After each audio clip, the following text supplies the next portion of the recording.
नमस्कार। हम हमारे कंप्यूटर लिटरेसी प्रोग्राम की शुरुआत करने जा रहे हैं। इससे पहले कि हम हमारे चैप्टर्स की ओर बढ़ें, आपको बता दूं कि इस कंप्यूटर लिटरेसी कोर्स के दौरान आप कंप्यूटर्स के बारे में पूरी जानकारी लेंगे, जैसे कि कंप्यूटर्स में कौन से डिवाइसेस आते हैं, ये कहाँ पर यूज होते हैं और कैसे हम कंप्यूटर्स का पूरी तरह से लाभ उठा सकते हैं। तो चलिए इसी के साथ शुरू करते हैं हमारे पहले चैप्टर के साथ, जिसका नाम है इंट्रोडक्शन टू कंप्यूटर्स। चैप्टर के टाइटल से ही आप समझ पा रहे होंगे कि इसमें हम सीखेंगे कंप्यूटर्स किसे कहते हैं, कंप्यूटर्स कितने प्रकार के होते हैं और किन जगहों पे कंप्यूटर्स काम आते हैं। आज आप कहीं भी चले जाएं, किसी मॉल में, हॉस्पिटल में, बैंक, हर जगह अब आपको कंप्यूटर्स यूज होता हुआ दिख रहा होगा।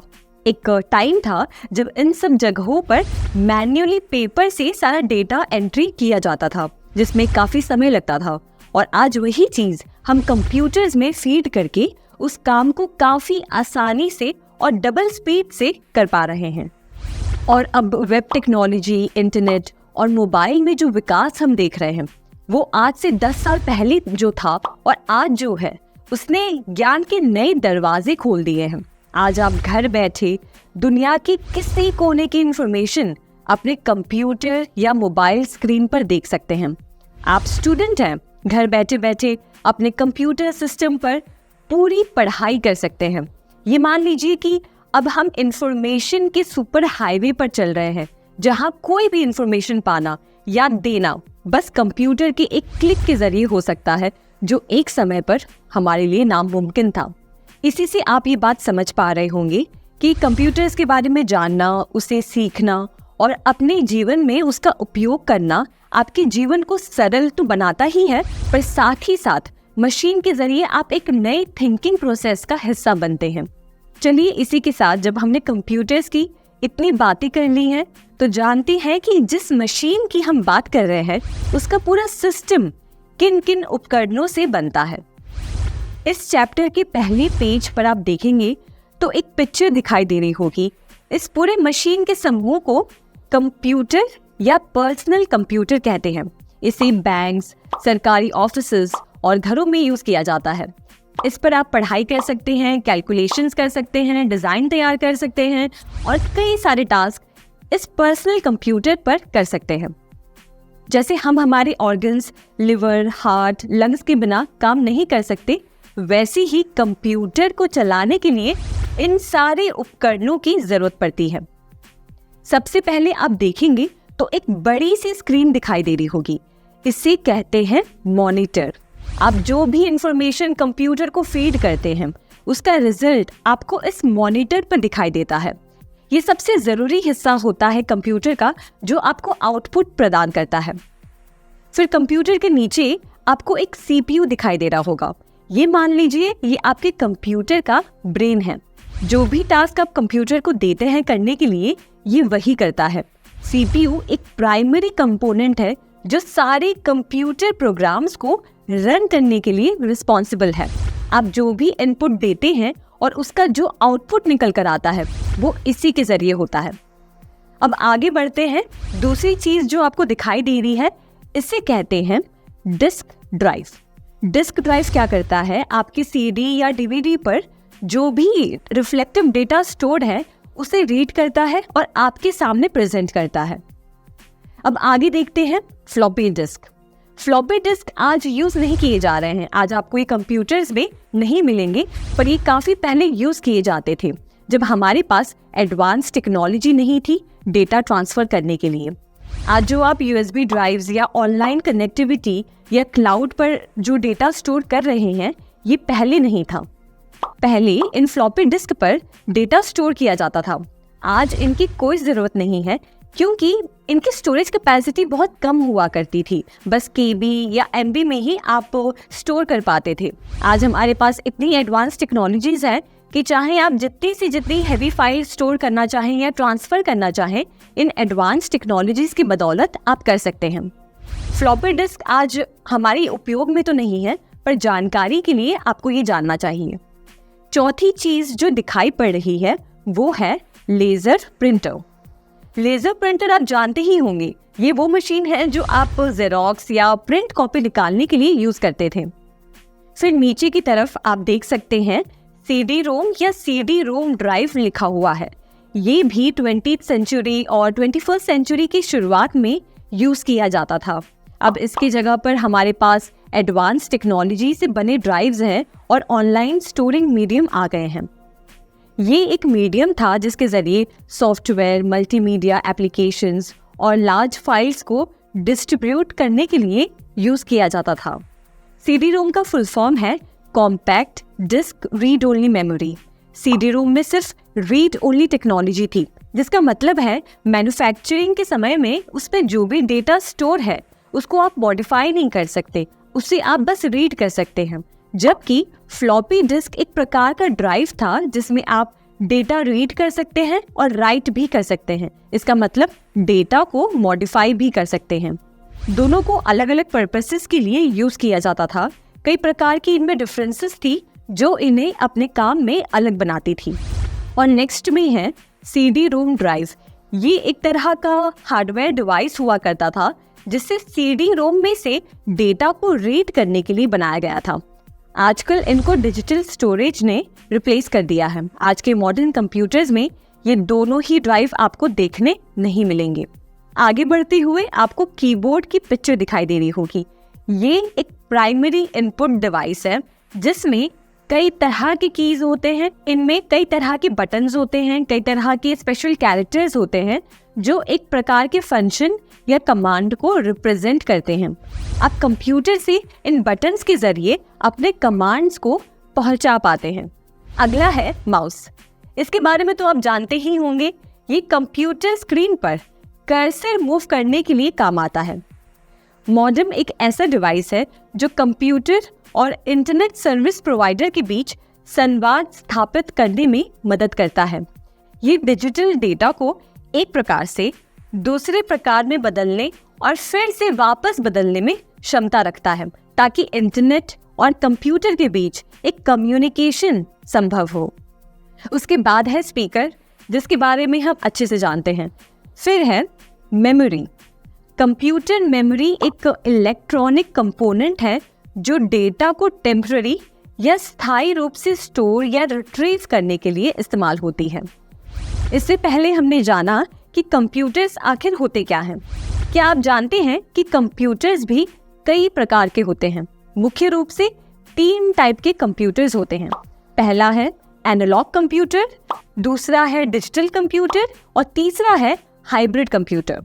सबसे पहले एनालॉग कंप्यूटर्स के बारे में शॉर्ट में जानते हैं।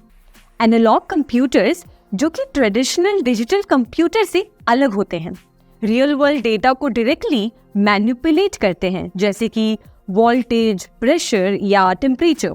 इनका मेन काम होता है कंटिन्यूअस डेटा को हैंडल करना और एक आउटपुट प्रदान करना। ये कंप्यूटर्स फिजिकल क्वांटिटीज को डायरेक्टली मेजर और प्रोसेस करते हैं। एग्जाम्पल के तौर पर आप ले सकते हैं एक थर्मोमीटर जो टेम्परेचर मेजर करता है, वो भी एक तरह का एनालॉग डिवाइस है। दूसरे एग्जाम्पल के तौर पर आप गाड़ी के स्पीडोमीटर को भी ले सकते हैं। स्पीडोमीटर एक एनालॉग कंप्यूटर की तरह काम करता है जो गाड़ी की स्पीड को मेजर करता रहता है और आपको स्क्रीन पे दिखाता है कि गाड़ी कौन सी स्पीड पे चल रही है। इसके कंपैरिजन में डिजिटल कंप्यूटर्स सब कुछ बाइनरी कोड यानी कि 0 और 1 में कन्वर्ट करते हैं। इस तरह analog computers real time data को डायरेक्टली प्रोसेस करते हैं जो उन्हें कुछ स्पेसिफिक एप्लीकेशंस में बहुत ही ज़्यादा इफेक्टिव बनाता है। इनका यूज़ आज भी कई जगह पे होता है जहां कंटिन्यूअस डेटा मॉनिटरिंग और प्रोसेसिंग की ज़रूरत होती है। आपके लिए एनालॉग कंप्यूटर्स को समझना इम्पॉर्टेंट है क्योंकि ये आपको डिफरेंट टाइप के कंप्यूटिंग सिस्टम्स के बारे में एक ब्रॉडर पर्सपेक्टिव देते हैं। अब आगे हमारे दूसरे टाइप के कंप्यूटर के बारे में जानते हैं जो कि है डिजिटल कंप्यूटर। अब डिजिटल कंप्यूटर वो कंप्यूटर है जो आपके घर में, ऑफिसेज में, स्कूल में, बैंक में हर जगह इस्तेमाल होता है। एनालॉग कंप्यूटर्स कुछ ही जगह यूज होते हैं पर डिजिटल कंप्यूटर्स आपको हर जगह दिखेंगे। जैसे हमने एनालॉग कंप्यूटर्स में देखा कि एनालॉग कंप्यूटर फिजिकल क्वांटिटी को डायरेक्टली मेजर करते हैं जैसे टेम्परेचर, प्रेशर, वैसे डिजिटल कंप्यूटर्स बाइनरी फॉर्म में डेटा को प्रोसेस करते हैं, यानी 0 और 1 के बीच में। ये calculations, gaming, information storage, data processing, data storage और भी ऐसे डिजिटल कई सारे काम के लिए यूज होता है। इसका एक सबसे क्लासिक एग्जाम्पल आप ले सकते हैं आपका स्मार्टफोन। आपका फ़ोन भी एक तरह का डिजिटल कंप्यूटर ही है। जब भी आप कोई एप्लीकेशन यूज़ करते हैं या इंटरनेट चलाते हैं तो ये डिजिटल कंप्यूटर बाइनरी कोड यानी कि 0 और 1 का इस्तेमाल करके डेटा को प्रोसेस करता है। और तीसरा और आखिरी टाइप का कंप्यूटर जो कि है हाइब्रिड कंप्यूटर। हाइब्रिड कंप्यूटर नाम से ही आप थोड़ा बहुत समझ पा रहे होंगे। ये कंप्यूटर्स एनालॉग कंप्यूटर और डिजिटल कंप्यूटर का एक मिक्स है। ये कंप्यूटर्स दोनों ही कंप्यूटर्स का लाभ उठाते हैं। एनालॉग कंप्यूटर्स की कैपेबिलिटी, रियल वर्ल्ड डेटा को प्रोसेस करने की कैपेबिलिटी, और डिजिटल फॉर्म की कैपेबिलिटी, क्रिटिकल कैलकुलेशंस और डेटा को स्टोर करने की, दोनों के ही मिश्रण से एक हाइब्रिड कंप्यूटर बनता है। इसमें पहले रिसीव किए गए एनालॉग सिग्नल्स को प्रोसेस किया जाता है, जैसे कि टेम्परेचर, स्पीड या प्रेशर, और फिर ये सिग्नल्स डिजिटल फॉर्म में कन्वर्ट किए जाते हैं, जिससे कि हमें काफ़ी एक प्रॉपर तरीके से डेटा को स्टडी करने की हेल्प मिलती है। इसका सबसे क्लासिक एग्जाम्पल आपको दूँ तो हॉस्पिटल्स में जो हार्ट मॉनिटर यूज़ किया जाता है वो भी एक प्रकार का हाइब्रिड कंप्यूटर है, जिसमें कंप्यूटर पेशेंट की हार्ट रेट को ट्रैक करता रहता है, यानी कि एनालॉग डेटा को प्रोसेस करता है और फिर इस डेटा को यूज़ करके डिजिटल फॉर्म में प्रेजेंट करता है, जिससे कि डॉक्टर समझ सकते हैं कि पेशेंट की कंडीशन क्या है, वो कैसे रिकवर कर रहे हैं। तो इससे समझिए कि इन सभी टेक्नोलॉजी जैसे कि एनालॉग, डिजिटल और हाइब्रिड, इन तीनों की हमें कितनी ज़्यादा ज़रूरत है। सभी अलग अलग पर्पस के लिए यूज़ किए जाते हैं, अलग अलग इंडस्ट्रीज़ में काम आते हैं और आने वाले समय में इनमें और परिवर्तन होता रहेगा और ये और एडवांस होते जाएंगे। अब ये तो हमने समझ लिया कि कितने मेन टाइप्स के कंप्यूटर होते हैं, पर इस डिजिटल कंप्यूटर्स के भी कुछ अपने प्रकार होते हैं। जैसे कि डिजिटल कंप्यूटर्स में micro computer, mini computer, main frame computer और सुपर कंप्यूटर्स भी आते हैं। अगर इन कंप्यूटर्स के बारे में आप पहली बार सुन रहे हैं तो टेंशन मत लीजिए, हम धीरे धीरे जानेंगे कि इन कंप्यूटर्स किस काम में आते हैं और ये अलग अलग क्यों हैं। तो सबसे पहले डिजिटल कंप्यूटर्स में सुपर कंप्यूटर्स के बारे में जानते हैं। तो सुपर कंप्यूटर से आप क्या समझ पा रहे हैं? कुछ ऐसा जो बहुत पावरफुल है, कुछ ऐसा जो उसे बाकियों से बहुत ज़्यादा शक्तिशाली बनाता है। तो ये बात बिल्कुल सही है। सुपर कंप्यूटर्स हमारे आम कंप्यूटर्स या डेस्कटॉप से कई गुना ज़्यादा पावरफुल होते हैं। इन कंप्यूटर्स में काफ़ी एडवांस CPUs, GPUs और हाई स्पीड नेटवर्किंग सिस्टम्स होते हैं, जो इसे काफ़ी ज़्यादा पावरफुल बनाते हैं। आपने नासा की रिसर्च की कभी कोई वीडियो या पिक्चर टीवी पे देखी होगी, या फिर न्यूज़पेपर में देखा होगा, या मूवीज़ में देखा होगा कि नासा या इसरो में एक अलग टाइप का कंप्यूटर यूज़ होता है जो काफ़ी बड़ा होता है। बस वही है एक सुपर कंप्यूटर। इन कंप्यूटर्स को शटल को लॉन्च करने में, उसे कंट्रोल करने में और स्पेस पे रिसर्च वर्क के लिए यूज़ किया जाता है। इस बात से समझिए कि ये कितना पावरफुल कंप्यूटर होगा। इन कंप्यूटर्स को स्पेशली साइंटिफिक रिसर्च में यूज़ किया जाता है, क्योंकि इनमें स्टोरेज कैपेसिटी बहुत ज़्यादा बड़ी होती है। इनकी परफॉर्मेंस और प्रोसेसिंग सबसे ज़्यादा हाई स्पीड और स्ट्रॉन्ग होते हैं। इसी वजह से इन्हें रिसर्च में इस्तेमाल किया जाता है और ये बहुत महंगे भी मिलते हैं। और दुनिया का सबसे पहला सुपर कंप्यूटर 1964 में बनाया गया था, जिसको नाम दिया गया था CDC 6600। अब विस्तार में देखते हैं कि सुपर कंप्यूटर्स का इस्तेमाल किन किन जगहों पर होता है। तो सबसे पहले मौसम की भविष्यवाणी यानी कि वेदर फोरकास्टिंग। अब आपके लिए ये समझना बहुत इंटरेस्टिंग होगा कि सुपर कंप्यूटर्स मौसम की भविष्यवाणी में कैसे मदद करते हैं। जो वेदर फोरकास्ट डिपार्टमेंट्स होते हैं उनके यहाँ ये सुपर कंप्यूटर्स इंस्टॉल्ड होते हैं और इनका सबसे पहला रोल होता है कि ये दुनिया के अलग अलग सोर्सेज से मौसम से रिलेटेड डेटा को कलेक्ट करते हैं, जैसे कि सैटेलाइट के थ्रू, वेदर स्टेशन से, एयरक्राफ्ट से। फिर इन डेटा को कलेक्ट करके सुपर कंप्यूटर्स में फीड किया जाता है और ये कंप्यूटर्स इनकी हाई कंप्यूटिंग पावर की वजह से इन डेटा को प्रोसेस करते हैं और करोड़ के कैलकुलेशंस भी सेकंड्स में कर लेते हैं। और वेदर फोरकास्टिंग में सबसे कठिन पार्ट होता है वेदर का अनुमान लगाना, यानी कि मौसम का अनुमान लगाना, जो कि ये सुपर कंप्यूटर्स मैथमेटिकल मॉडल्स का यूज करते हैं और सिमुलेशंस रन करते हैं जो रियल वर्ल्ड की कंडीशंस को मिमिक करते हैं। इन सिमुलेशन से साइंटिस्ट को ये पता चलता है कि अगर करंट कंडीशंस में थोड़ा भी फेरबदल होता है तो वेदर कैसे रिस्पॉन्ड करेगा। तो इस तरह से वेदर फोरकास्टिंग में सुपर कंप्यूटर्स का बहुत बड़ा रोल है। अब दूसरी जगह जहाँ पे सुपर कंप्यूटर्स यूज होते हैं वो है भूकंप की जानकारी लेने में, यानी कि अर्थक्वेक स्टडीज। भूकंप को स्टडी करने के लिए सबसे पहले साइंटिस्ट सिस्मिक डेटा को कलेक्ट करते हैं, या आसान भाषा में समझिए तो भूकंप की लहरों की इंफॉर्मेशन कलेक्ट करते हैं, जो कि अर्थक्वेक डिटेक्टर से मुमकिन हो पाता है। ये डेटा काफ़ी कॉम्प्लिकेटेड होते हैं। इनको समझने के लिए इस डेटा को सुपर कंप्यूटर्स में प्रोसेस किया जाता है और ये कंप्यूटर्स अपनी हाई प्रोसेसिंग स्पीड से इन डेटा को एनालाइज करते हैं।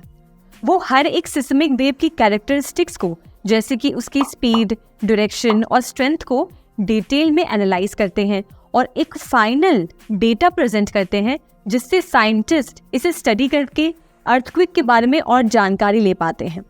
इनका उपयोग नेचुरल गैस, पेट्रोल और कोल की खोज में भी होता है।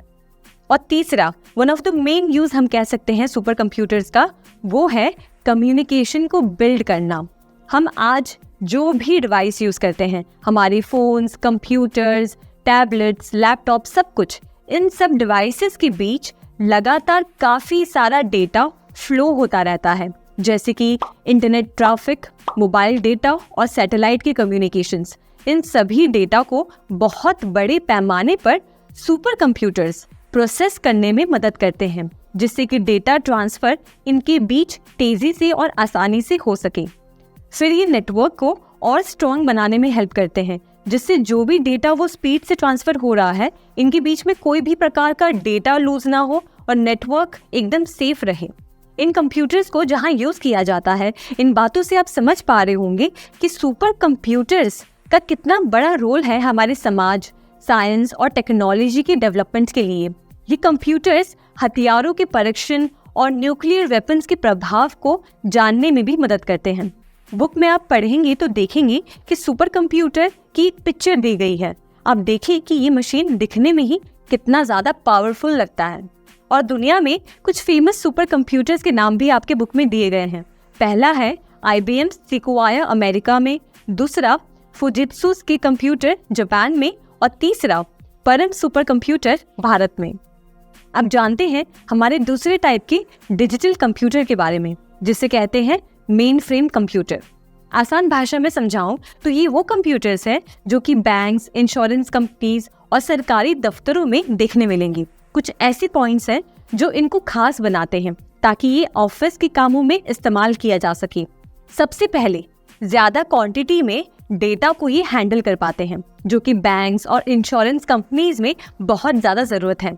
इन कंप्यूटर्स में हाई प्रोसेसिंग पावर होती है, जिसकी वजह से ये ज़्यादा कैपेसिटी वाले डेटा को स्टोर कर पाते हैं और कॉम्प्लेक्स कॉम्प्यूटेशंस काफ़ी आसानी से कर पाते हैं, जो कि बैंकिंग और इंश्योरेंस कंपनीज में काफ़ी ज़रूरी है। दूसरी चीज़, इन कंप्यूटर्स में डेटा स्टोरेज की कैपेसिटी काफ़ी ज़्यादा होती है। ये टेराबाइट्स या पेटाबाइट्स तक के डेटा को स्टोर कर पाते हैं। तीसरी चीज़, ये काफ़ी ज़्यादा सिक्योर्ड होते हैं। मेन फ्रेम कंप्यूटर्स को उनकी हाई सिक्योरिटी के लिए जाना जाता है। ये काफ़ी समय तक चल सकते हैं और इनमें सेंसिटिव डेटा लूज होने का रिस्क कम होता है और क्रैश होने के चांसेस भी कम होते हैं। और मेन फ्रेम कंप्यूटर्स पर आप एक साथ कई सारे टास्क परफॉर्म कर पाते हैं और इससे परफॉर्मेंस में कोई भी कमी नहीं होती। कुछ पॉपुलर मेन फ्रेम कंप्यूटर्स के नाम है फुजित्सु ICL VME और हिताची Z800। आप इनको इंटरनेट पर सर्च करके ज़रूर देखें कि कैसे दिखते हैं और आपको इनसे रिलेटेड और भी जानकारी मिलेगी। इस तरह से मेन फ्रेम कंप्यूटर्स का बहुत बड़ा रोल है बैंकिंग और गवर्नमेंट सेक्टर्स में। अब बात करते हैं मिनी कंप्यूटर्स के बारे में। नाम से ही आपको पता चल रहा होगा कि ये कंप्यूटर्स साइज में छोटे होते हैं। मेन फ्रेम कंप्यूटर से छोटे होते हैं और पर्सनल कंप्यूटर से बड़े होते हैं। ये पर्सनल कंप्यूटर से ज़्यादा प्रोसेसिंग पावर और स्टोरेज कैपेसिटी रखते हैं और इनका यूज़ मिड स्केल बिजनेसेस और छोटे व्यापारों और स्कूल में होता है। ये साइज में भले ही छोटे होते हैं पर काफ़ी पावरफुल होते हैं और कुछ स्पेसिफिक जगहों पर ही इनका यूज़ किया जाता है। मिनी कंप्यूटर्स एक साथ कई सारे यूजर्स को सपोर्ट कर सकते हैं, मतलब एक ही टाइम में कई लोग इस कंप्यूटर पर अलग अलग टास्क परफॉर्म कर सकते हैं। मान लीजिए एक छोटा व्यापार है जो अपनी इन्वेंट्री को एफिशिएंटली मैनेज करना चाह रहा है, तो इस जगह पे उन्हें मिनी कंप्यूटर काम आएगा। इस कंप्यूटर से वो एक ही जगह पर अपनी सारी इन्वेंट्री स्टोर कर पाएंगे और साथ ही साथ एक ही समय पर मल्टीपल एम्प्लॉयज इसे यूज कर सकते हैं। ये मिनी कंप्यूटर्स स्कूल में भी हेल्प करती है, जहाँ स्टूडेंट्स को प्रोजेक्ट्स पर काम करना होता है। यहाँ एक मिनी कंप्यूटर मल्टीपल स्टूडेंट्स को एक साथ कंप्यूटर रिसोर्सेज को एक्सेस करने की सुविधा देता है, जिससे कि सभी को अपना काम इफेक्टिवली करने का मौका मिले। इन एग्जाम्पल से आप समझ पाए होंगे कि कैसे mini computers mid range task को परफॉर्म करने में हेल्प करते हैं और इनका किन सेक्टर्स में क्या रोल होता है। कुछ मिनी कंप्यूटर्स के नाम है K202, टेक्सास इंस्ट्रूमेंट TI-990 और SDS-92। अब बढ़ते हैं चौथे और आखिरी टाइप के कंप्यूटर की तरफ, जो है माइक्रो कंप्यूटर्स। इसमें वो कंप्यूटर्स शामिल हैं जो आप घर पर, ऑफिस में अपने पर्सनल यूज के लिए यूज करते हैं। Desktop computers, laptops, PDAs, tablets और स्मार्टफोन्स, ये सब डिवाइसेस आपके माइक्रो कंप्यूटर्स हैं। आप इन माइक्रो कंप्यूटर्स को यूज करते हैं अपनी रोजमर्रा की टास्क को परफॉर्म करने के लिए, जैसे स्टडीज, रिसर्च प्रोजेक्ट, कैलकुलेशन वगैरह। ये साइज में छोटे होते हैं, पोर्टेबल होते हैं और बाकी कंप्यूटर्स की कंपैरिजन में इनकी प्राइस कम होती है। माइक्रो कंप्यूटर्स के बारे में हम अच्छे से पहले से ही जानते हैं, क्योंकि ये हमारे घर में, ऑफिसेज में और भी सरकारी दफ्तरों में यूज होते हैं। तो आगे और भी विस्तार में जानते रहेंगे। इसी के साथ आगे बढ़ते हैं हमारे इस चैप्टर के दूसरे सेक्शन में, जिसमें हम जानेंगे कंप्यूटर सिस्टम के क्या क्या बेनिफिट्स हैं।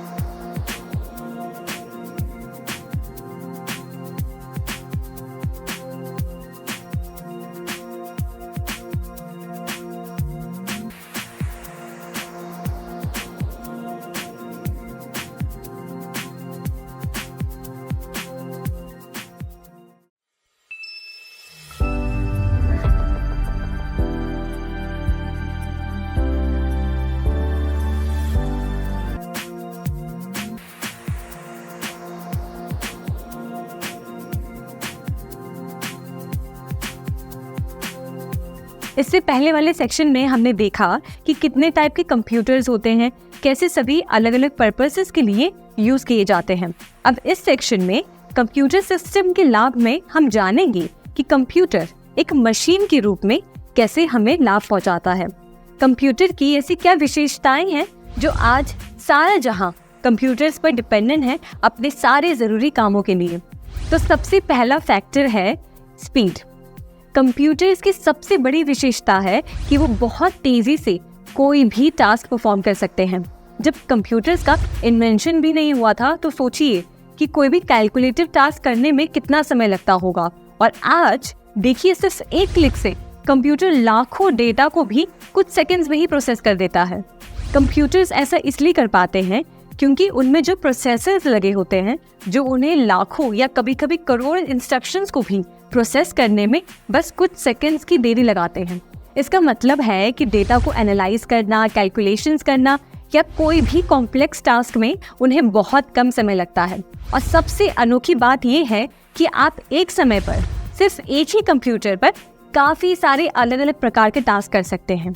जैसे एक विंडो में आप गूगल सर्च ओपन कर सकते हैं, दूसरे विंडो में आप कोई फाइल अपलोड कर सकते हैं, तीसरे विंडो में आप कोई म्यूजिक सुन सकते हैं। इससे आप अंदाजा लगा सकते हैं कि कंप्यूटर कितना तेज है। वो एक साथ कई सारे काम एक ही समय पर कर सकता है। एग्जाम्पल के तौर पर मान लीजिए आपको एक प्रोजेक्ट पर काम करना है जिसमें आपको बहुत सारे नंबर्स का एनालिसिस करना है। अब सोचिए कि अगर यही काम आपको मैन्युअली करना पड़ जाए तो कितना समय लगेगा, पर कंप्यूटर की मदद से आप ये काम सेकंड्स में कर सकते हैं। इससे आज हम अपना समय बचा पा रहे हैं, साथ ही साथ और ज़रूरी इन्वेंशंस और डेवलपमेंट पे फोकस कर पा रहे हैं जो ज़रूरी है। इसी के साथ हमारा दूसरा पॉइंट है शुद्धता, यानी कि एक्यूरेसी। कंप्यूटर एक ऐसा मशीन है जो कभी गलत नहीं हो सकता, या यूँ कह लें कि कंप्यूटर जो कोई भी टास्क परफॉर्म कर सकता है उसमें सब कुछ, सारा रिजल्ट एकदम करेक्ट निकल कर आता है। अगर आप कंप्यूटर को कोई टास्क परफॉर्म करने के लिए कहते हैं, इंस्ट्रक्शंस देते हैं, और अगर आपने वो डेटा जो कंप्यूटर में फीड किया है वो सही है, तो आपको अपना एंड रिजल्ट एकदम करेक्ट ही मिलेगा। इसलिए आज हम सबसे ज़रूरी और डिफ़िकल्ट टास्क के लिए कंप्यूटर पर आंख बंद करके भरोसा कर पा रहे हैं। और आजकल तो एडवांस कंप्यूटर्स डेवलप हो रहे हैं, उनमें ऑटोमेटेड एरर चेकिंग और करेक्शन के फीचर्स आ रहे हैं, यानी अगर आपने भूल से कोई गलती की है तो वो अपने आप उसे डिटेक्ट करके सही कर देते हैं। मान लीजिए एक बैंक है जो रोजाना लाखों ट्रांजैक्शंस हैंडल करता है। इन ट्रांजैक्शंस पे एक्यूरेसी, यानी कि हमेशा करेक्ट इंफॉर्मेशन रखना बहुत ज़रूरी है। कंप्यूटर्स की मदद से बैंक ये सुनिश्चित कर पाते हैं कि उनके जो भी ट्रांजैक्शंस रिकॉर्ड हो रहे हैं वो एकदम सही हैं, उनमें कोई भी एरर्स नहीं हैं। या फिर साइंटिफिक रिसर्च में जहां डेटा का एक्यूरेट एनालिसिस बहुत ज़्यादा ज़रूरी होता है, कंप्यूटर्स की हेल्प से रिसर्चर्स प्रिसाइज मेजरमेंट्स और कैलकुलेशंस कर सकते हैं, जो कि मैनुअल मेथड से बहुत ज़्यादा मुश्किल हो जाता।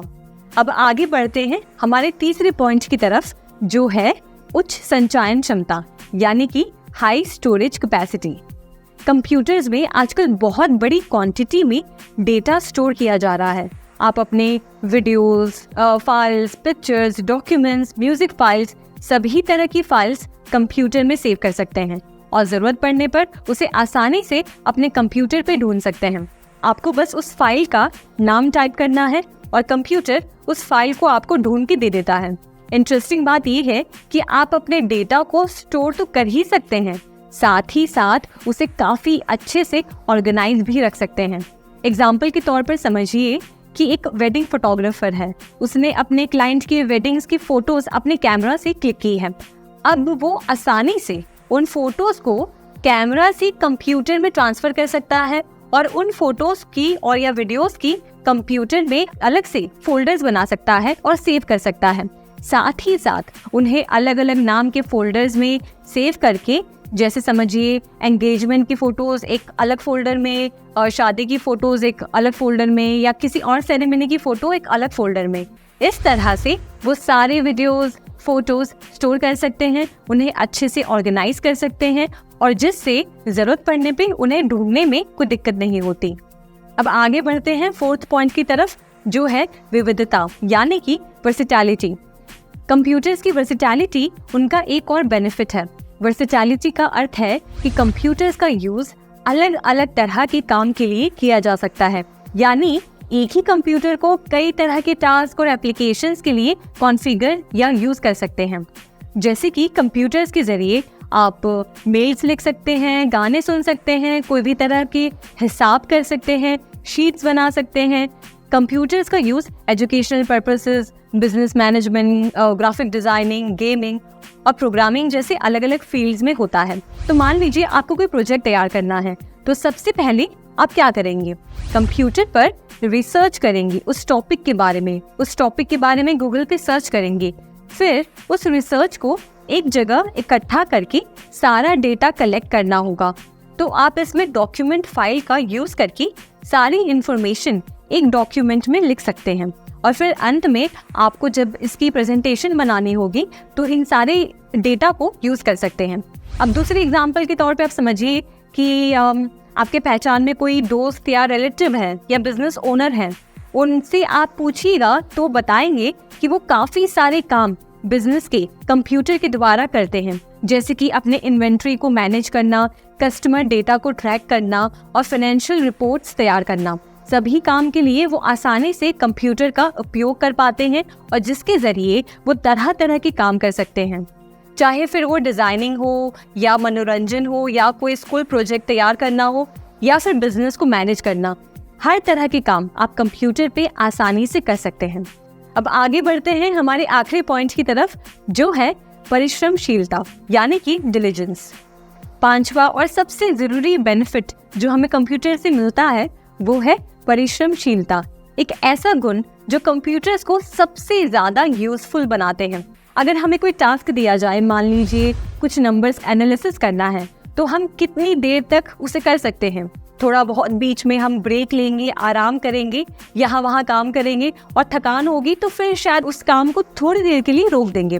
पर कंप्यूटर्स को आराम करने की जरूरत नहीं पड़ती। कंप्यूटर्स उस टास्क को परफॉर्म करने के लिए कोई ब्रेक नहीं लेते, कोई आराम करने की जरूरत नहीं पड़ती, वो लगातार उस काम को परफॉर्म कर सकते हैं। हम थोड़ा बहुत बीच में भले ही अपने काम से कंसंट्रेशन खो बैठे, पर कंप्यूटर एक मशीन है, वो कभी अपना कंसंट्रेशन नहीं खोता और ना कभी उसे बोरियत होती है जिसकी वजह से उसे कोई ब्रेक लेने की जरूरत नहीं पड़ती। आप जिस गति से उसे जो भी निर्देश देते हैं वो उसी गति से उसे प्रोसेस करता है और एंड रिजल्ट एकदम सही देता है। अब हर चीज में चाहे जितनी सारी अच्छाइयाँ हो, फायदे हो, कुछ न कुछ सीमाएं जरूर होती हैं। उसी तरह से कंप्यूटर में भी कुछ सीमाएं हैं। कंप्यूटर्स को अक्सर डंग मशीन या नॉन थिंकिंग मशीन कहा जाता है क्योंकि इनके पास खुद का कोई IQ नहीं होता। कंप्यूटर सिर्फ वही काम कर सकते हैं जो उन्हें प्रोग्राम या इंस्ट्रक्शंस के थ्रू बताया गया हो। इसका मतलब है अगर ऐसी कोई सिचुएशन आ जाए जिसमें कंप्यूटर को ना पता हो कि अब आगे क्या करना है, तो वो उसे परफॉर्म नहीं कर सकता। कुछ बातें जो कंप्यूटर को एक डम मशीन बनाती हैं। सबसे पहले कंप्यूटर्स पहले से प्रोग्राम्ड इंस्ट्रक्शंस के हिसाब से काम करते हैं। इनके पास खुद से सोचने समझने की कोई क्षमता नहीं होती। अगर किसी सिचुएशन का सलूशन उनके प्रोग्राम में नहीं है तो वो उस पर प्रभावशाली तरह से रिस्पॉन्ड नहीं कर सकते। दूसरी, कंप्यूटर्स में क्रिएटिविटी या जजमेंट की कमी होती है। वो नए आइडियाज जनरेट नहीं कर सकती, किसी सिचुएशन को इंसान की तरह एनालाइज नहीं कर सकते। इनके डिसीजंस प्योरली लॉजिकल और फिक्स्ड एल्गोरिदम्स पर बेस्ड होते हैं। तीसरी बात, अगर कोई ऐसी सिचुएशन आ जाए, कोई अनएक्सपेक्टेड सिचुएशन जिसे पहले से प्रोग्राम नहीं किया गया है कंप्यूटर में, तो कंप्यूटर उस टास्क को परफॉर्म नहीं कर पाएगा, उस टास्क का समाधान नहीं दे पाएगा।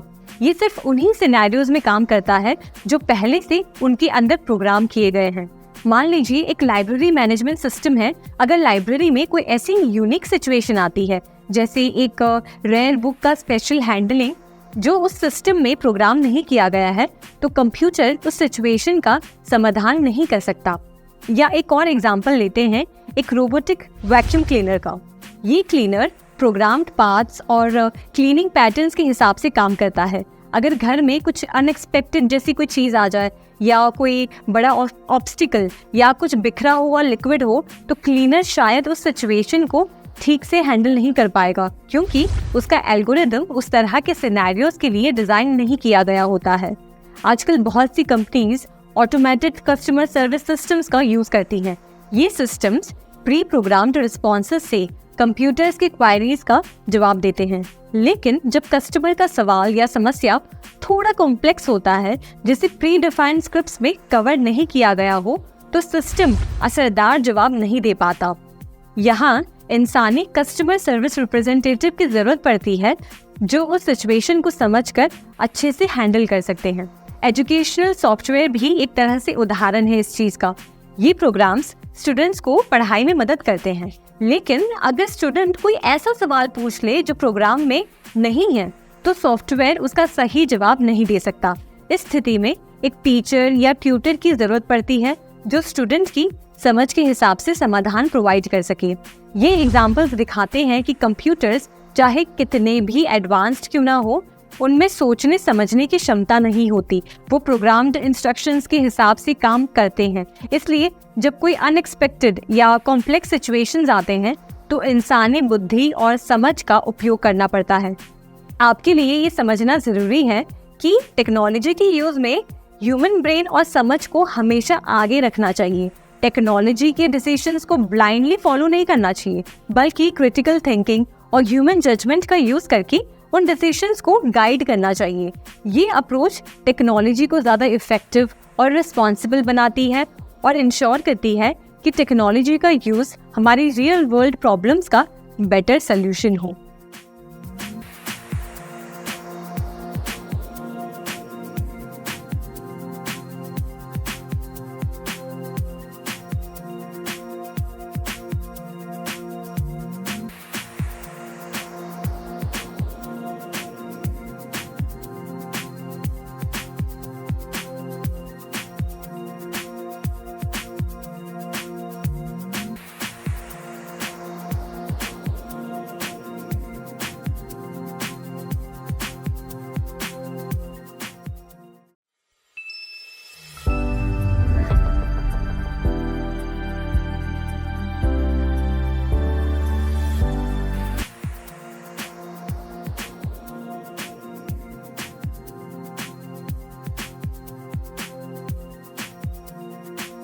अब चैप्टर में आगे बढ़ते हुए हम हार्डवेयर और सॉफ्टवेयर के बारे में जानेंगे। सबसे पहले सॉफ्टवेयर। आपने सॉफ्टवेयर नाम कई बार सुना होगा, टीवी पर या किसी के मुंह से या कहीं तो पढ़ा होगा। अब ये जान लीजिए कि सॉफ्टवेयर एक कंप्यूटर का इतना इम्पोर्टेंट हिस्सा है कि उसके बिना आप कंप्यूटर यूज ही नहीं कर सकते। तो चलिए जानते हैं कि सॉफ्टवेयर आखिर करता क्या है और वो क्यों इतना इम्पोर्टेंट है। एकदम आसान भाषा में समझाऊं तो सॉफ्टवेयर एक ऐसी चीज है जो आपकी हेल्प करता है कि आप कंप्यूटर के साथ एक कम्युनिकेशन बना सकें। जैसे कि आप अगर समझिए कंप्यूटर को कोई टास्क परफॉर्म करने के लिए कह रहे हैं, तो सॉफ्टवेयर वही टास्क कंप्यूटर को समझाता है और कंप्यूटर से वो टास्क करवाता है। जैसे मान लीजिए आपको कोई न्यू रेसिपी बनानी है, तो आप क्या करते हैं, एक रेसिपी बुक खोलते हैं और उसमें सारे इंस्ट्रक्शंस पढ़ते हैं, राइट, कि कैसे वो खाना बनाना है। वैसे ही सॉफ्टवेयर में कंप्यूटर को चलाने के सारे इंस्ट्रक्शंस फीड किए होते हैं।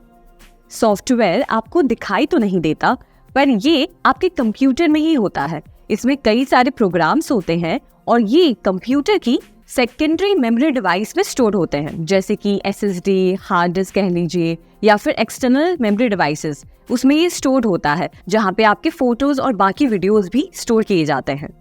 अब हर एक सॉफ्टवेयर में कई सारे प्रोग्राम्स होते हैं। अब ये समझिए कि हर एक प्रोग्राम किसी एक स्पेसिफिक टास्क के लिए लिखा जाता है और ये प्रोग्राम्स बहुत सारे लैंग्वेजेस, अलग अलग तरह के लैंग्वेजेस में लिखे जाते हैं, जैसे कि C++, पाइथन, जावा, ये सब लैंग्वेजेस होते हैं। और ये सारे लैंग्वेजेस जैसे कि C++, जावा, पाइथन, इन सब के अपने रूल्स होते हैं, अपने खुद सिंटैक्स होते हैं, जिसको फॉलो करके ये प्रोग्राम्स लिखे जाते हैं। अब समझिए कि हर एक सॉफ्टवेयर एक स्पेसिफिक टास्क के लिए लिखा जाता है। समझिए आपको कंप्यूटर पे कोई डॉक्यूमेंट लिखनी है या फिर किसी को मेल भेजना है, तो ये सब आप किसके माध्यम से करते हैं, सॉफ्टवेयर के माध्यम से करते हैं। समझिए आपको डॉक्यूमेंट लिखना है तो आप अपने कंप्यूटर पे माइक्रोसॉफ्ट वर्ड को खोलेंगे और माइक्रोसॉफ्ट वर्ड पे आप डॉक्यूमेंट लिख सकते हैं, उसमें आप इमेजेस डाल सकते हैं और फिर उसी डॉक्यूमेंट को आप सेव कर सकते हैं और किसी को भी ट्रांसफर कर सकते हैं। अब मान लीजिए आपको कोई फोटो एडिट करनी है, तो फोटो एडिट करने के लिए आप फोटोशॉप का यूज करते हैं। तो ये सारे सॉफ्टवेयर्स हैं जो अलग अलग स्पेसिफिक टास्क, जैसे डॉक्यूमेंट लिखने के लिए, वीडियो एडिटिंग के लिए, इमेज एडिटिंग के लिए, गाने सुनने के लिए, कंप्यूटर के लिए बनाए गए हैं।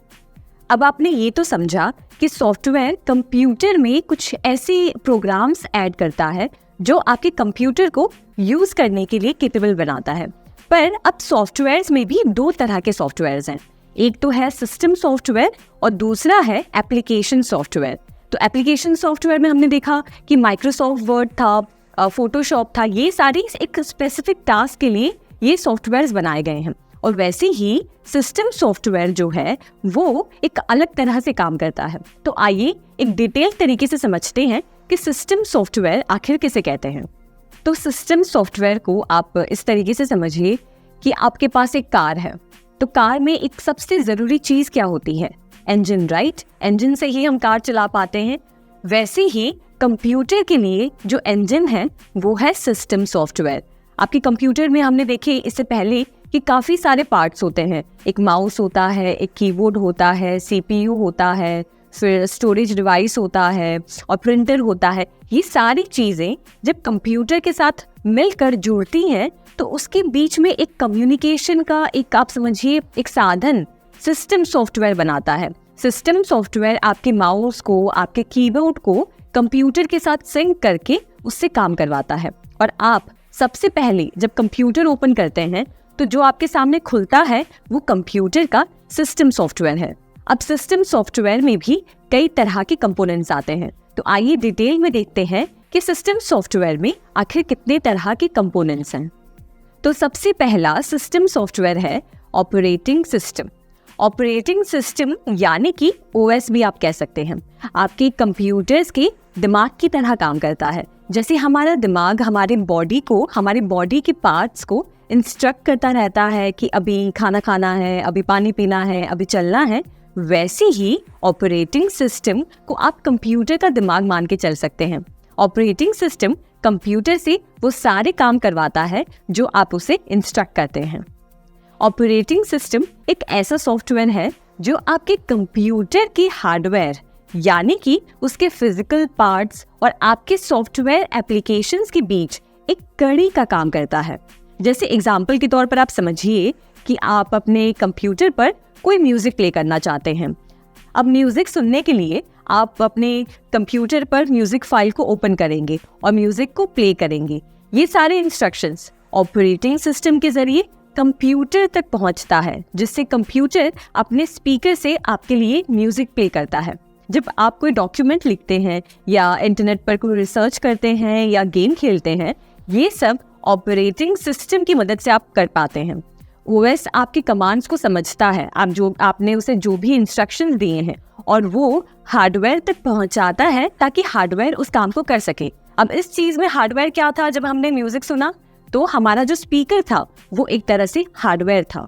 कुछ फेमस ऑपरेटिंग सिस्टम्स हैं जैसे कि विंडोज, जो आपको बहुत सारे पर्सनल कंप्यूटर्स पे देखने मिलते हैं। आपके कंप्यूटर पे भी शायद आप विंडोज यूज कर रहे होंगे। वैसे ही एप्पल कंप्यूटर्स में मैक ओएस यूज होता है, और लिनक्स भी एक तरह का ऑपरेटिंग सॉफ्टवेयर है जो कि एक ओपन सोर्स ऑपरेटिंग सॉफ्टवेयर है। और ऐसे ही आपके स्मार्टफोन्स में, आपके मोबाइल फोन्स में भी ऑपरेटिंग सॉफ्टवेयर्स होते हैं, जैसे एंड्रॉयड जो ज़्यादातर नॉन एप्पल स्मार्टफोन्स पर चलते हैं, और iOS जो एप्पल के आईफोन्स पर चलते हैं। अब हम ऑपरेटिंग सिस्टम के एक और ज़रूरी कंपोनेंट पे चर्चा करेंगे, यूटिलिटीज़। तो चलिए यूटिलिटीज़ के बारे में और उनके इम्पोर्टेंस को समझते हैं। जब हम अपना कंप्यूटर या स्मार्टफोन यूज़ करते हैं तो हमें अक्सर कुछ ना कुछ छोटी मोटी प्रॉब्लम्स देखने मिलती हैं, जैसे कि स्लो परफॉर्मेंस हो गया है डिवाइस, या फिर कोई वायरस की प्रॉब्लम है। इन प्रॉब्लम्स को सॉल्व करने के लिए हम मदद लेते हैं यूटिलिटीज़ का।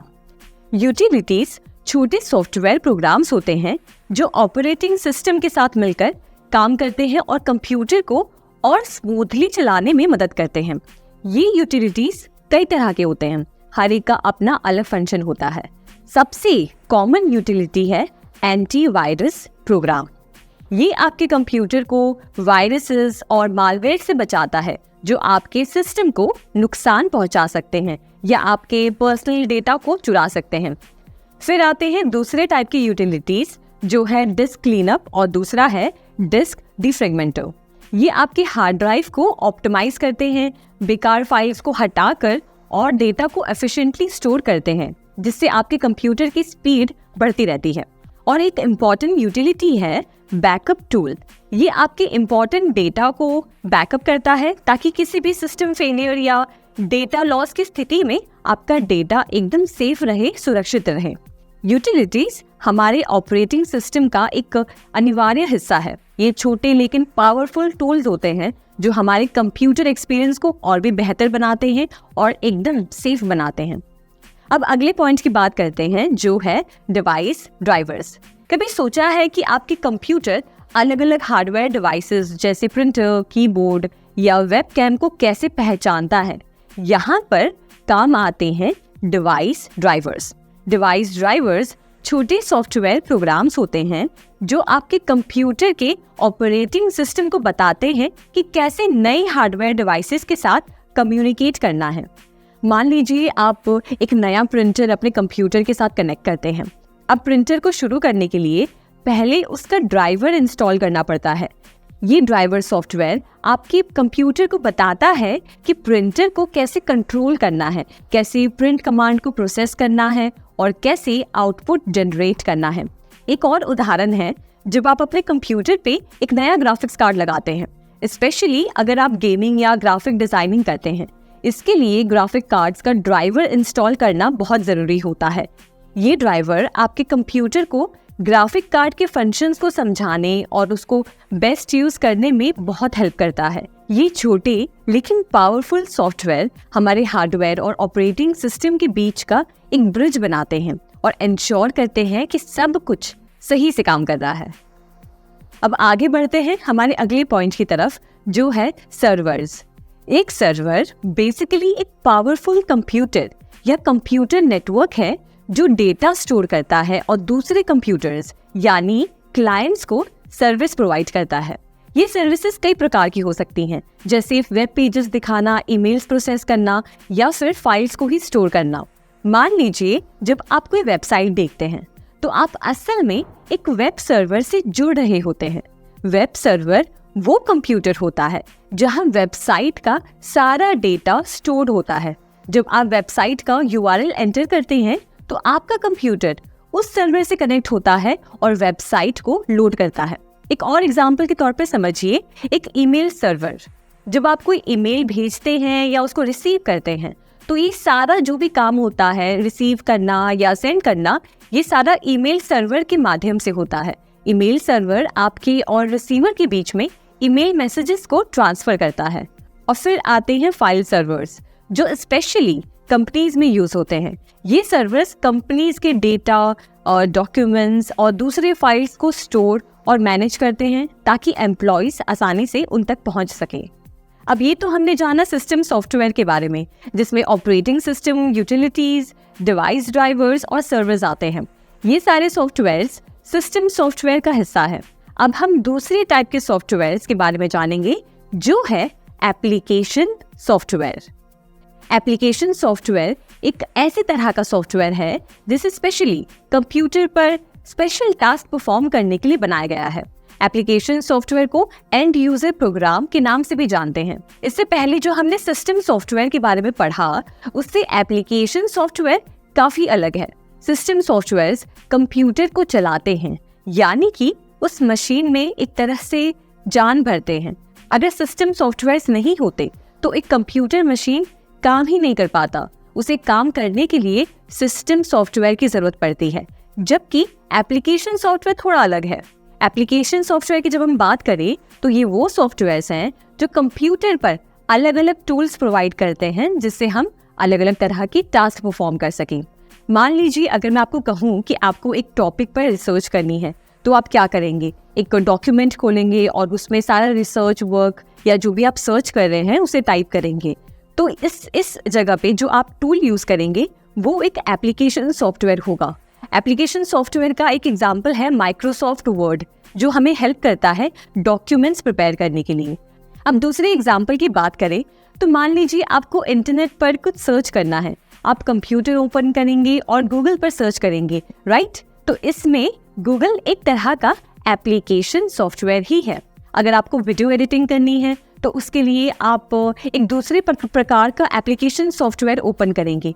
वैसे ही अगर कोई शीट बनानी है तो उसके लिए आप अलग सॉफ्टवेयर यूज करेंगे। और ऐसे में ये सारे टूल्स जो भी आप यूज कर रहे हैं वो एक तरह से एप्लीकेशन सॉफ्टवेयर है। और ऐसे कई सारे सॉफ्टवेयर्स हैं जो अलग अलग पर्पसेस के लिए बनाए गए हैं और ये हमारी लाइफ को और भी आसान बनाते हैं। अब ये सॉफ्टवेयर्स हर तरह के फील्ड में इस्तेमाल होते हैं और हाँ, हर तरह के लोग इन्हें यूज करते हैं।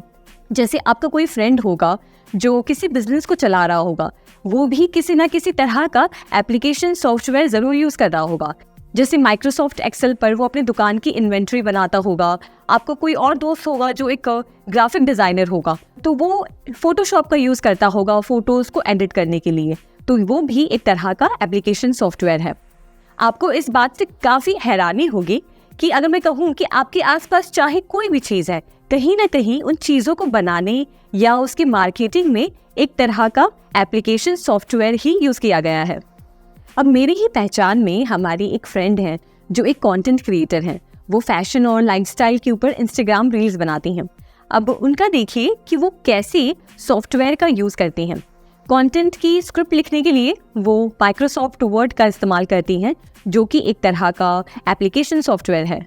फिर उस टॉपिक पे रिसर्च करने के लिए वो गूगल का इस्तेमाल करती हैं, जो कि एक एप्लीकेशन सॉफ्टवेयर है, या अन्य किसी टूल का जैसे मोजिला, फायरफॉक्स या सफारी। एक बार उनका जब कंटेंट शूट हो जाता है तो उस कंटेंट को एडिट करने के लिए, यानी कि वीडियो एडिटिंग के लिए, वो एडोब प्रीमियर प्रो का यूज़ करती हैं। इसमें आप जितने भी टूल्स का नाम सुने वो सारे ही एप्लीकेशन सॉफ्टवेयर्स हैं। तो इससे समझिए कि एप्लीकेशन सॉफ्टवेयर्स कितने सारे अलग अलग प्रकार के टास्क के लिए यूज़ किया जाता है। मेरे ख्याल से अभी तक आप समझ गए होंगे कि एप्लीकेशन सॉफ्टवेयर किसे कहते हैं और उन्हें किस पर्पस के लिए यूज़ किया जाता है। Business, education, medical science, banking, industries, हर तरह के काम के लिए इन सॉफ्टवेयर्स का इस्तेमाल किया जाता है। मेडिकल स्टोर्स पर भी आपको जो प्रिंटेड बिल मिलती है वो भी एक सॉफ्टवेयर के माध्यम से ही तैयार किया जाता है। हमने अब सिस्टम सॉफ्टवेयर और एप्लीकेशन सॉफ्टवेयर के बारे में अच्छे से जान लिया है। अब थोड़ा इन दोनों ही टाइप के सॉफ्टवेयर्स को कंपेयर करते हैं और देखते हैं कि इन दोनों में क्या क्या बातें अलग हैं। तो पहला डिफरेंस जो सिस्टम सॉफ्टवेयर और एप्लीकेशन सॉफ्टवेयर के बीच में है कि सिस्टम सॉफ्टवेयर कंप्यूटर को काम करने के लिए सक्षम बनाते हैं, वहीं एप्लीकेशन सॉफ्टवेयर कुछ यूजर्स को अलग अलग एप्लीकेशन के जरिए डॉक्यूमेंट्स को क्रिएट करने का एक प्लेटफॉर्म देते हैं। दूसरा डिफरेंस, सिस्टम सॉफ्टवेयर के बिना कंप्यूटर काम नहीं कर सकता, तो आपके कंप्यूटर में सिस्टम सॉफ्टवेयर का होना बहुत ज़रूरी है। वहीं एप्लीकेशन सॉफ्टवेयर ऑप्शनल है, यूज़र को अगर उसकी नीड है तभी वो उसे इंस्टॉल कर सकता है, वरना उसके बिना भी कंप्यूटर पर आप काम कर सकते हैं। तीसरा difference, system software application software के बिना भी काम कर सकता है, पर एप्लीकेशन सॉफ्टवेयर को चलाने के लिए सिस्टम सॉफ्टवेयर की ज़रूरत पड़ती है। चौथा और आखिरी difference, system software application software को रन करने के लिए एक ज़रूरी एनवायरनमेंट प्रोवाइड करते हैं, वहीं एप्लीकेशन सॉफ्टवेयर यूज़र को एक स्पेसिफिक टास्क परफॉर्म करने के लिए सही एनवायरनमेंट प्रोवाइड करते हैं। अब जैसे हमने देखा कि सॉफ्टवेयर कंप्यूटर का सिस्टम होता है जिसमें सारी एप्लीकेशंस और टूल्स होते हैं जिसे हम कंप्यूटर पर अलग अलग टास्क परफॉर्म कर सकते हैं, वैसे ही कंप्यूटर का दूसरा हिस्सा है जिसे कहते हैं हार्डवेयर। तो आइए हार्डवेयर के बारे में विस्तार में जानते हैं।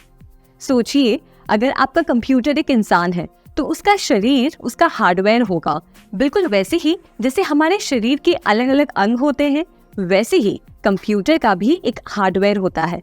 तो हार्डवेयर कंप्यूटर के उन हिस्सों को कहते हैं जिन्हें आप देख सकते हैं, टच कर सकते हैं, जैसे कि keyboard, mouse, printer, monitor, extension cable, switches. ये सब कंप्यूटर के हार्डवेयर कंपोनेंट्स हैं। हमने जैसे सॉफ्टवेयर में पढ़ा कि हम सॉफ्टवेयर को देख नहीं सकते, फील नहीं कर सकते, पर वो हमारे कंप्यूटर के अंदर फिट होता है, वैसे ही हार्डवेयर कंपोनेंट्स सारे ही विजिबल होते हैं, इन्हें हम देख सकते हैं, टच कर सकते हैं। अब इन हार्डवेयर कंपोनेंट्स को भी अलग अलग कैटेगरीज में डिवाइड किया गया है। जैसे एक है input device, output device, storage device, processing device, और हार्डवेयर कंपोनेंट्स में एक और तरह के डिवाइसेस होते हैं जिन्हें कहते हैं पेरिफेरल डिवाइसेस। ये वो डिवाइसेस होते हैं जो सीपीयू का हिस्सा नहीं होते हैं, लेकिन इनका काम होता है सीपीयू को किसी न किसी तरीके से इनपुट देना और उसके द्वारा दिए गए आउटपुट को किसी तरह से दर्शाना। जैसे एग्जाम्पल के तौर पर आप कीबोर्ड से इनपुट देते हैं प्रोसेसर को, उसके बारे में आप टाइप करते हैं और मॉनिटर वही इनपुट को अपने स्क्रीन पर दर्शाता है, तो ये हो गया आउटपुट। वैसे ही माउस भी एक प्रकार का इनपुट डिवाइस है जो प्रोसेसर को बताता है कि कर्सर को कहाँ मूव करना है और फिर कंप्यूटर स्क्रीन पर वो आउटपुट दिखाता है। आइए इनके बारे में थोड़ा और डिटेल में जानते हैं। सबसे पहले इनपुट डिवाइसेस। जैसे कि हमने देखा कि इनपुट डिवाइसेस इनपुट देने का काम करते हैं। ये आपसे इंफॉर्मेशन लेकर उस इंफॉर्मेशन को इलेक्ट्रिक सिग्नल्स में कन्वर्ट करते हैं और फिर प्रोसेसर तक पहुंचाते हैं, जिससे प्रोसेसर आपकी दी गई इंफॉर्मेशन को परफॉर्म कर सके। एग्जाम्पल के तौर पर आप अगर कंप्यूटर पर गेम्स खेलते हैं तो आप माउस को मूव करके प्रोसेसर को इनपुट देते हैं, जिससे फिर स्क्रीन पर माउस पॉइंटर भी मूव करता है। अब आउटपुट डिवाइसेस के बारे में जानते हैं। सिंपल शब्दों में आउटपुट डिवाइस कंप्यूटर सिस्टम से इंफॉर्मेशन लेकर उसे ऐसे फॉर्म में कन्वर्ट करता है जिसे हम इंसान उसे समझ सकते हैं। एग्जाम्पल के तौर पर समझिए मॉनिटर यानी कि आपके कंप्यूटर का स्क्रीन एक आउटपुट डिवाइस है जो प्रोसेसर से इंफॉर्मेशन लेकर उसे आउटपुट यानी कि रिजल्ट में कन्वर्ट करता है। जैसे आप अपने स्क्रीन पर जब कोई मूवी या फिर कोई वीडियो देखते हैं तो वो कंप्यूटर आउटपुट दिखा रहा है। अब बात करते हैं प्रोसेसिंग डिवाइसेस की। ये कंप्यूटर का दिमाग होता है। इनमें सबसे जरूरी होता है CPU यानी कि सेंट्रल प्रोसेसिंग यूनिट, जो सारे इंस्ट्रक्शंस को प्रोसेस करता है। और अंत में स्टोरेज डिवाइसेस, ये वो जगह होती है जहां आपका डेटा स्टोर होता है, जैसे कि आपकी हार्ड डिस्क या फिर आपकी SSD में, जहां आपकी फाइल्स, फोटोज, म्यूजिक और वीडियो स्टोर होते हैं। आपके बुक में टेबल 1.2 में एक टेबल दिया गया है, उनमें इन चारों तरह के डिवाइसेस के एग्जाम्पल्स को दिखाए गए हैं। जैसे इनपुट में है track ball, touch pad, microphone, keyboard, sensor, mouse, joystick, scanner और वेब कैमरा। प्रोसेसिंग डिवाइसेस में है motherboard, processor, memory. Output devices में monitor, printer, headphone, speaker, projectors और स्टोरेज डिवाइसेस में hard disk drive.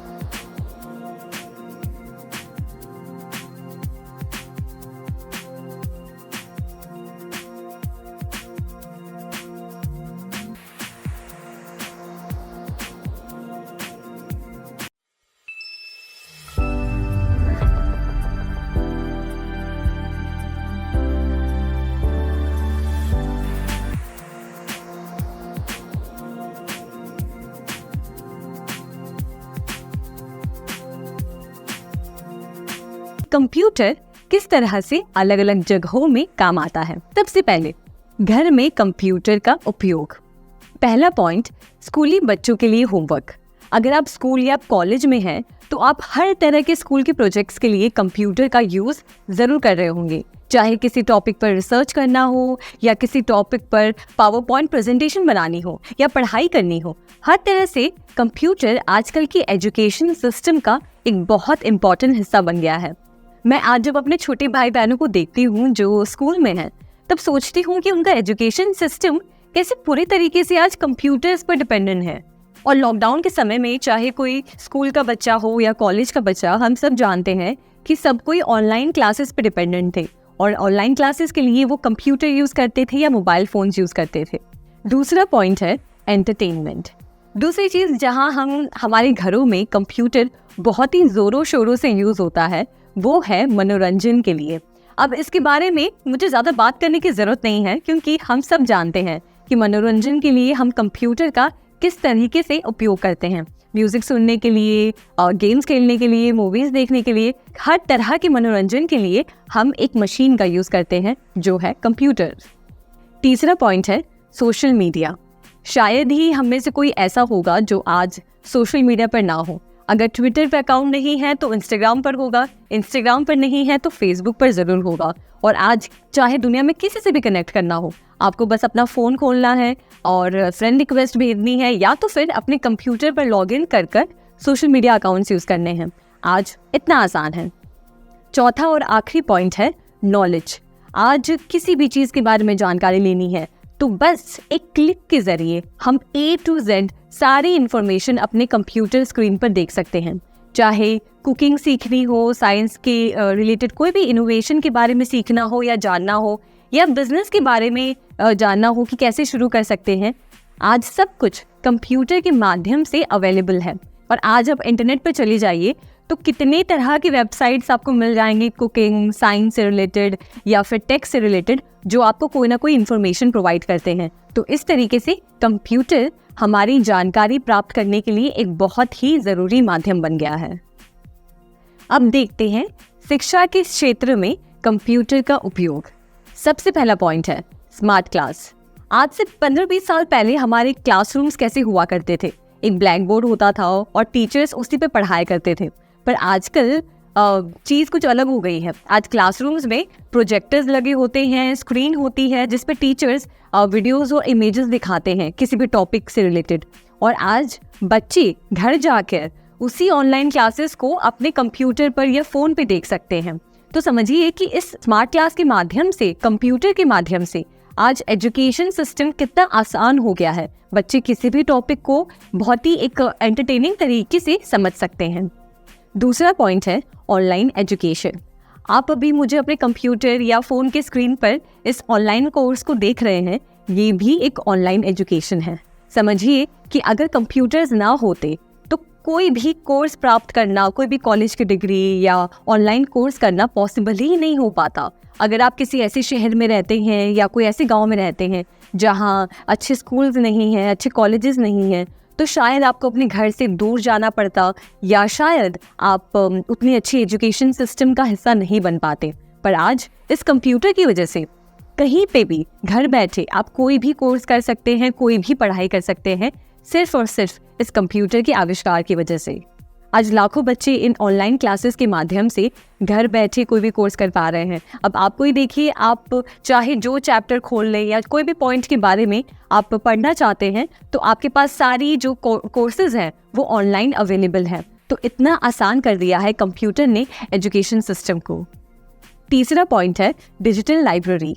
School books और अन्य सारी किताबें अब डिजिटल फॉर्म में कन्वर्ट हो गई हैं, जिससे कोई भी और कभी भी उसे पढ़ सकता है। आपके लाइब्रेरी में भी जो मैगजीन्स हैं, आर्टिकल्स और हर प्रकार के जर्नल्स अब हमें ऑनलाइन मिल जाते हैं। और आप लाइब्रेरी जाएंगे तो वहाँ भी पाएंगे कि बुक्स वहाँ पर कंप्यूटर के ज़रिए ही मैनेज हो रहे हैं।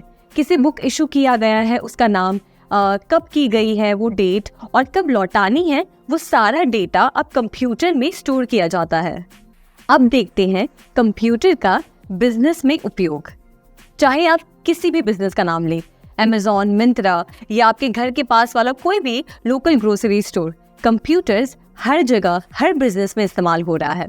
आइए कुछ पॉइंट्स के जरिए समझते हैं कि बिजनेस में ये कंप्यूटर्स कैसे काम करते हैं और कैसे बिजनेसेस की हेल्प करते हैं। सबसे पहले संचार यानी कम्युनिकेशन। क्या आपने कभी कोई ऑनलाइन सामान ऑर्डर किया है? आई एम श्योर आपने किया होगा। और कभी अगर उस प्रोडक्ट में कोई डिफेक्ट होता है तो आप क्या करते हैं?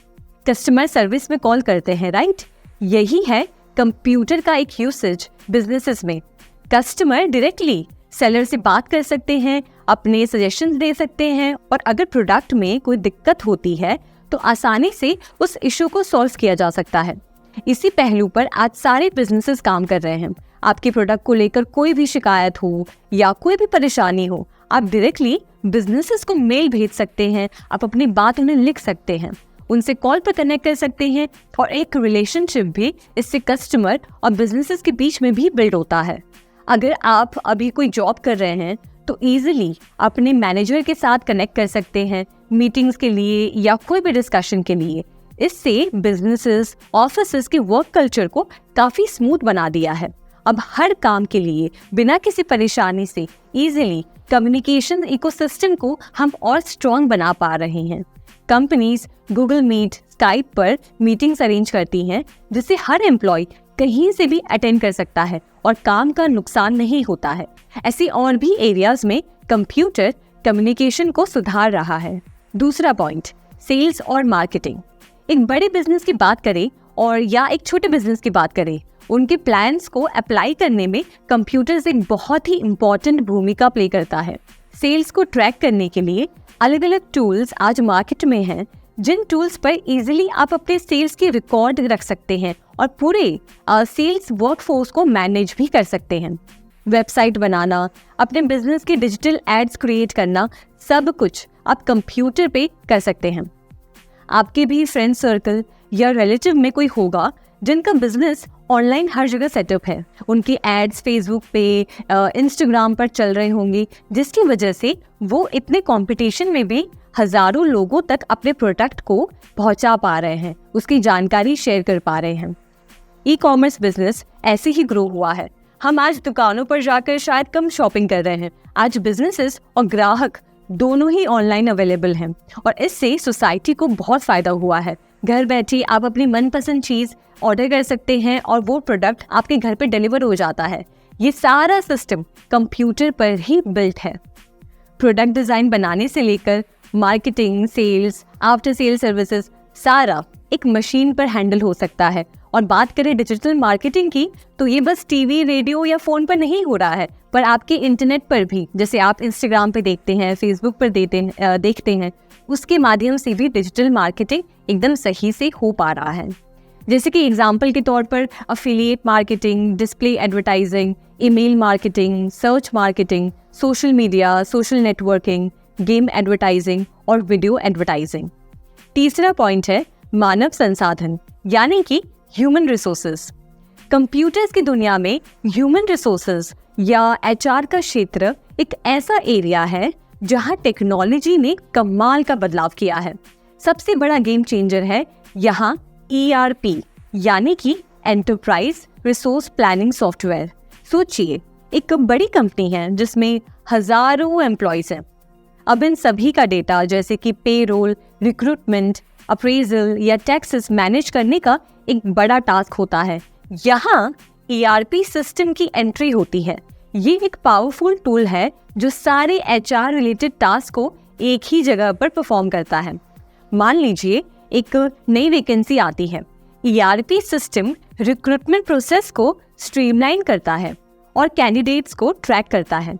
फिर जब कोई एम्प्लॉय ज्वाइन करता है तो उसका पेरोल यानी वेतन, टैक्स डिडक्शंस और बेनिफिट्स को भी ERP पे मैनेज कर सकते हैं। हर महीने के सैलरी स्लिप से लेकर ईयरली अप्रेजल तक सब कुछ ये ERP सॉफ्टवेयर पे बहुत आसानी से HRs कर सकते हैं।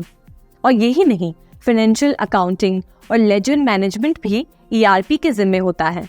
इसका मतलब है कि HR टीम को हर एक एम्प्लॉय का फाइनेंशियल रिकॉर्ड जैसे कि लोन्स, उनके एडवांसेस या टैक्सेस आसानी से मिल जाते हैं। तो बेसिकली ERP एक ऐसा मैजिकल टूल बॉक्स है जो HR की हर ज़रूरत को फुलफिल करता है और ये सब कुछ बस क्लिक्स की दूरी पर है। इस तरह कंप्यूटर्स ने ह्यूमन रिसोर्सेज टास्क को और भी आसान बना दिया है, बल्कि इस प्रोसेस को और भी ट्रांसपेरेंट और एफिशिएंट बनाया है। चौथा और आखिरी पॉइंट है शिक्षा और परीक्षण। अब हम एजुकेशन और ट्रेनिंग की बात करते हैं तो कंप्यूटर्स ने इस क्षेत्र में एक क्रांति सी ला दी है, खास तौर पर बिजनेसेस में। आज के समय में कंपनीज अपने एम्प्लॉयज को अपस्किल और रीस्किल करने के लिए कंप्यूटर्स का इस्तेमाल करते हैं और इसमें टेक्नोलॉजी एक बड़ा हाथ है। एक क्लासिक एग्जाम्पल है ऑनलाइन लर्निंग प्लेटफॉर्म्स का उपयोग। मान लीजिए एक कंपनी ने एक नया सॉफ्टवेयर इम्प्लीमेंट किया है और अब उन्हें अपने एम्प्लॉयज को इस सॉफ्टवेयर के उपयोग के बारे में ट्रेन करना है। यहाँ पर कंप्यूटर्स के थ्रू ऑनलाइन कोर्सेज और ट्यूटोरियल्स का यूज करके एम्प्लॉयज को आसानी से और इफेक्टिवली ट्रेन किया जा सकता है। उदाहरण के लिए प्लेटफॉर्म्स जैसे यूडेमी या कोर्सेरा पर डाइवर्स रेंज के कोर्सेज अवेलेबल होते हैं जो स्पेसिफिक स्किल्स और सॉफ्टवेयर एप्लीकेशंस पर फोकस करते हैं। और फिर वर्चुअल रियलिटी यानी कि VR और ऑगमेंटेड रियलिटी यानी कि AR बेस्ड ट्रेनिंग, ये एक और इनोवेटिव तरीका है जहां कंप्यूटर्स को इस्तेमाल करके एम्प्लॉयज को एक इमर्सिव लर्निंग एक्सपीरियंस दिया जाता है। मान लीजिए एक मैन्युफैक्चरिंग कंपनी अपने एम्प्लॉयज को मशीनरी की ऑपरेशन के बारे में ट्रेन करना चाहती है। VR टेक्नोलॉजी की मदद से एम्प्लॉयज एक वर्चुअल एनवायरनमेंट में मशीनरी को ऑपरेट करने का अनुभव ले सकते हैं बिना रियल मशीनरी को छुए। और हम वेबिनार और वीडियो कॉन्फ्रेंसिंग टूल्स को तो भूल ही नहीं सकते। जब फेस टू फेस ट्रेनिंग संभव नहीं होती तो कंपनीज Zoom या Microsoft Teams जैसे टूल्स का इस्तेमाल करके उस ट्रेनिंग पर्पस या ट्रेनिंग सेशंस को कंडक्ट करते हैं। इससे एम्प्लॉयज कहीं भी कभी भी ट्रेनिंग सेशंस में पार्टिसिपेट कर सकते हैं। तो यूँ समझिए कि कंप्यूटर्स ने एजुकेशन और ट्रेनिंग के तरीके को बदल दिया है। अब कंपनीज के पास अपने एम्प्लॉयज को ज़्यादा इफेक्टिवली और एफिशिएंटली ट्रेन करने के लिए नए नए टूल्स और रिसोर्सेज हैं जो कि कंप्यूटर्स और इंटरनेट की बदौलत ही संभव हुआ है।